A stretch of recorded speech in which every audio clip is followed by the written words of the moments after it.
రాష్ట్ర ఎన్నికల్లో టీడీపీ ధనం ప్రవహిస్తోందని బీజేపీ ఆరోపించింది. ధన ప్రభావంతో ఎన్నికల్లో గెలవాలన్న చంద్రబాబు ఆలోచనలకు ప్రజలు బుద్ధి చెప్పడం ఖాయమన్నారు ఆ పార్టీ ఎంపీ జీవీఎల్ నరసింహారావు. ఎన్నికల్లో ధన ప్రవాహంపై ఈసీ దృష్టికి తీసుకువెళ్తామన్నారు. ఈ రాజకీయాల్ని పూర్తిగా ధనమయం చేసినటువంటి నాయకుడు ఎవరైనా ఉన్నారంటే దానికి చంద్రబాబు నాయుడు గారే, ఆయనే బాధ్యత వహించవలసి ఉంటుంది. అధికారంలో ఉన్నప్పుడు అడ్డగోలుగా అవినీతి చేయటం, వేల కోట్ల స్కాములు చేయటం, లక్షల కోట్ల స్కాములు చేయటం, దాన్ని ఎన్నికల్లో పెట్టుబడిగా పెట్టి మళ్ళీ ఎన్నికల్లో గెలవాలనుకోవటం, ఇది ఇక్కడ రాష్ట్రంలో జరుగుతున్నటువంటి ఒక రాజకీయ దుర్మార్గం.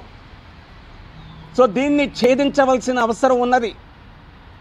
ఒక్కొక్క లోక్సభ స్థానానికి కనీసం 70 నుంచి 125 కోట్లు పెట్టేవారినే అభ్యర్థులుగా ఎంచుకున్నారు అధికారంలో ఉన్న పార్టీ.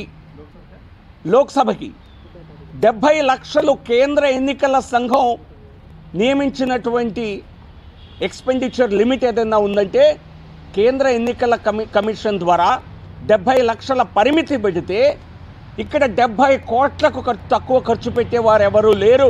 అటువంటి వారినే ఎన్నికల్లో దింపింది తెలుగుదేశం పార్టీ. ఇది చాలా ఎన్నికల్లో ఇది కేవలం మా పార్టీకి వచ్చినటువంటి ప్రమాదం కాదు, ఇది ప్రజాస్వామ్యానికే వచ్చినటువంటి ముప్పు.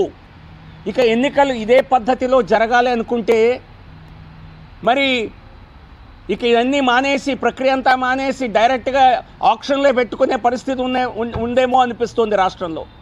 ఎవరు ఎక్కువ డబ్బులు పెడితే వారికే సీటు కేటాయించే పద్ధతిలో పార్టీలు ఉంటే మరి ఎన్నికల కమిషన్ తప్పనిసరిగా దీనిపైన దృష్టి పెట్టాలని, ఇప్పటి వరకు వారు చేసినటువంటి ప్రయత్నాలు విఫలించాయని, కొత్త ప్రయత్నాలు చేయవలసిన అవసరం ఉందని ఎలక్షన్ కమిషన్కి మేము తెలియజేస్తున్నాము.